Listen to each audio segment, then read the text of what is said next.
नमस्कार। आइए सुनते हैं गीता तत्व चिंतन पर स्वामी आत्मानंद जी का अगला प्रवचन। जैसा कि आप सबको विदित ही है कि स्वामी आत्मानंद जी के प्रवचनों पर आधारित गीता तत्व चिंतन पुस्तक को हम क्रमबद्ध रूप से प्रस्तुत कर रहे हैं। इससे पहले हम महाभारत युद्ध और उसकी भूमिका के संदर्भ में महाभारत कालीन युद्ध परंपरा के विषय में सुन चुके हैं। आज हम भगवान श्री कृष्ण पर पक्षपात का मिथ्यारोप इस विषय पर चर्चा करेंगे। आशा है आपको यह वीडियो अच्छा लगेगा। आगे महाराज भगवान श्री कृष्ण पर पक्षपात का मिथ्यारोप इस विषय पर चर्चा करते हुए कहते हैं, एक और शंका पर विचार कर लें। कुछ लोग भगवान श्री कृष्ण पर पक्षपात का दोषारोपण करते हुए कहते हैं कि उन्होंने अनुचित रूप से पांडवों का साथ दिया और कौरवों से द्रोह किया। उन लोगों के मतानुसार कौरवों को ही राज्य प्राप्ति का अधिकार था, पांडवों को नहीं। इसलिए वे लोग कहते हैं कि पांडवों का राज्य पर अधिकार का दावा करना न्याय संगत नहीं था। पर यदि हम महाभारत के युग में राज्य के अधिकार संबंधी विधि नियमों को पढ़ें तो ज्ञात होगा कि तत्कालीन कानून की दृष्टि से पांडव ही राज्य के अधिकारी थे, कौरव नहीं। यह ठीक है कि धृतराष्ट्र बड़े थे और पांडु छोटे, और सामान्य दृष्टि से धृतराष्ट्र एवं उनके पुत्र ही राज्य के अधिकारी थे। पर विधान यह कहता था कि अंध और विकलांग व्यक्ति राज्य का अधिकारी नहीं बन सकता। इसलिए धृतराष्ट्र के बदले न्याय संगत रूप से पांडु को राजा घोषित किया गया। पांडु की अकाल मृत्यु से शासन की बागडोर धृतराष्ट्र के हाथों में आई और वे इसलिए राजकाज संभालने लगे कि उनके और पांडु के पुत्र तब छोटे थे। सभी राजपुत्रों में युधिष्ठिर बड़े थे, इसलिए बड़े होने पर राज्य उन्हीं को मिलता। पर दुर्योधन इसे कैसे सह सकता था? इसलिए दुर्योधन के हितैषियों ने यह प्रचार करना शुरू कर दिया कि भले ही युधिष्ठिर का जन्म पहले हुआ हो और दुर्योधन का बाद में, पर दुर्योधन अपनी माता के गर्भ में पहले ही आ गया था। महाभारत में हम पढ़ते हैं कि दुर्योधन अपनी जननी के गर्भ में 2 वर्ष पड़ा रहा। इस बात को प्रमाण के तौर पर उपस्थित कर दुर्योधन के हितैषी यह प्रचार करने लगे कि दुर्योधन वस्तुतः युधिष्ठिर से बड़ा है, इसीलिए राज्य का अधिकार उसी को मिलना चाहिए।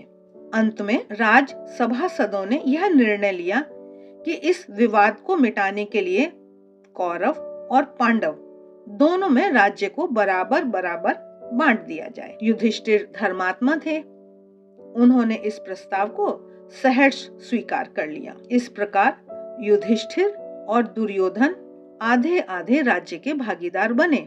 इसके बाद द्यूत क्रीड़ा में पांडवों को छल कपट से कौरवों ने जीता और उन्हें 12 वर्ष का वनवास तथा 1 वर्ष का अज्ञातवास दिया। उचित तो यही था कि वनवास और अज्ञातवास से लौटने के बाद पांडवों को उनका आधा राज्य वापस दे दिया जाता, पर दुर्योधन इसके लिए तैयार नहीं हुआ। हम महाभारत में पढ़ते हैं कि दुर्योधन को समझाने की सारी चेष्टाएं विफल हो गईं। अंत में भगवान श्री कृष्ण पांडवों के दूत बनकर दुर्योधन के पास संधि का प्रस्ताव लेकर आते हैं, पर वह उस प्रस्ताव को भी अमान्य कर देता है। पांडवों के हृदय की विशालता को तो देखिए। युधिष्ठिर, जिन्हें पूरा राज्य पाने का अधिकार था, आधा राज्य के स्वामी बनकर उसे भी कौरवों के छल कपट से गंवा बैठते हैं और अंत में एक भाई के लिए एक गांव के हिसाब से 5 गांव मिलने से संतोष कर लेने की घोषणा करते हैं। वे भगवान श्री कृष्ण से कहते हैं, महाभारत के उद्योग पर्व में वर्णित है, अविस्थलम वृकस्थलम माकंदी वार्णावतम अवसानम च गोविंद कंचिदेवात्र पंचमम। गोविंद, मैंने धृतराष्ट्र से यही कहा था कि तात आप हमें अविस्थल वृकस्थल, माकंदी, वारणावत और अंतिम 5वां कोई सा भी गांव दे जिसे आप देना चाहें। इस प्रकार हमारे लिए 5 गांव या नगर दे दें जिनमें हम 5 भाई एक साथ मिलकर रह सकें और हमारे कारण भरतवंशियों का नाश न हो। परंतु दुष्ट आत्मा दुर्योधन सब पर ही अपना ही अधिकार मानकर उन 5 गांवों को भी देने की बात नहीं स्वीकार कर रहा है। इससे बढ़कर कष्ट की बात और क्या हो सकती है। जो चक्रवर्ती सम्राट रह चुके हैं उन युधिष्ठिर की मांग कितनी सामान्य है, पर अधर्मी दुर्योधन 5 गांव देने की कौन कहे। सुई की नोक बराबर भी जमीन पांडवों को नहीं देना चाहता। वह पांडवों को नष्ट कर देने पर तुला है और युद्ध की सारी तैयारियां कर रहा है। संधि प्रस्ताव लेकर जब भगवान श्री कृष्ण कौरव सभा में गए तो तरह तरह से उन्होंने दुर्योधन को युद्ध की व्यर्थता के संबंध में समझाया और अंत में कहा, उद्योग पर्व में इसका वर्णन आता है कि दुर्योधन अपने इन पुत्रों, भाइयों, कुटुंबीजनों और सगे संबंधियों की ओर तो देखो। ये श्रेष्ठ भरतवंशी तुम्हारे कारण कहीं नष्ट ना हो जाएं। नरेश्वर, कौरव वंश बचा रहे, इस कुल का पराभव ना हो और तुम भी अपनी कीर्ति का नाश करके कुल घाती ना कहलाओ। महारथी पांडव तुम्ही को युवराज के पद पर स्थापित करेंगे और तुम्हारे पिता राजा धृतराष्ट्र को महाराज के पद पर बनाए रखेंगे। तात, अपने घर में आने को उद्यत हुई राजलक्ष्मी का अपमान न करो। कुंती के पुत्रों को आधा राज्य देकर स्वयं विशाल संपत्ति का उपभोग करो। पांडवों के साथ संधि करके और अपने हितैषी सुहृदों की बात मानकर मित्रों के साथ प्रसन्नता पूर्वक रहते हुए तुम दीर्घ काल तक कल्याण के भागी बने रहोगे। पर दुर्योधन के सिर पर तो काल नाच रहा था। दुर्योधन को भीष्म पितामह, द्रोणाचार्य, विदुर और धृतराष्ट्र ने भी भगवान श्री कृष्ण की बात मान लेने की सलाह दी, पर दुर्बुद्धि दुर्योधन अपने अहितकारी निश्चय से टस से मस न हुआ। उसने श्री कृष्ण को 2 टूक उत्तर देकर संधि की सारी संभावना ही समाप्त कर दी। उसने कहा, केशव, इस समय मुझ महाबाहु दुर्योधन के जीते जी पांडवों को भूमि का उतना भी अंश नहीं दिया जा सकता जितना कि एक सुई की नोक के बराबर होता है।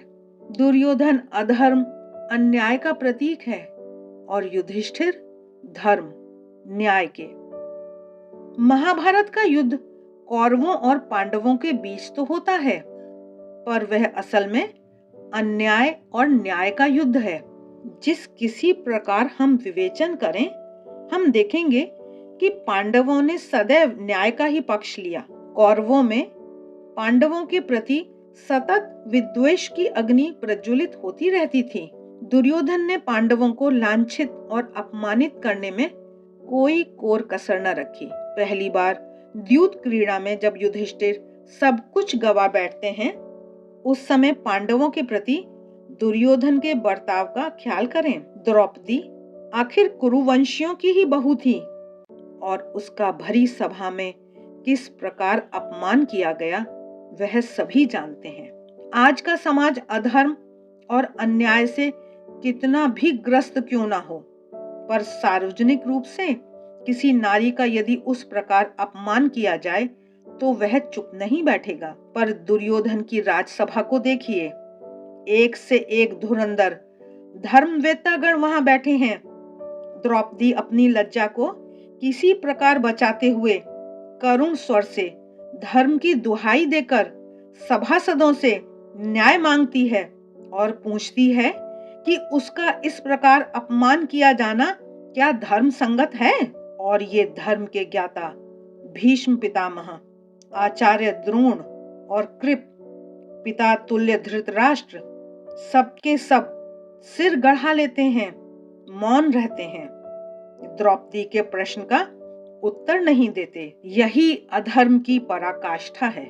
जहां धर्म अधर्म के सामने इस प्रकार चुप हो जाता है, अपना मुंह बंद कर लेता है, सिर झुका लेता है, ऐसा धर्म धर्म नाम के योग्य ही नहीं है, बल्कि वह अधर्म से भी बढ़कर खतरा उत्पन्न करता है। यह है दुर्योधन और उसके दरबार का स्वरूप, जहां उसने स्वयं के कुल की नारी का इस प्रकार घोर अपमान किया। तभी तो महाभारत के युद्ध में जब अर्जुन भीष्म पितामह, द्रोणाचार्य आदि को पूज्य कहकर उनसे लड़ने की अनिच्छा दिखाता है, तो भगवान श्री कृष्ण उसे धिक्कारते हैं। जिन भीष्म और द्रोण आदि ने अधर्म का पक्ष स्वीकार किया हो और धर्म के ज्ञाता कहाकर अधर्म होते देख भी अपनी आंखें मूंद ली हों, उन्हें मारने में किसी प्रकार का दोष भगवान श्री कृष्ण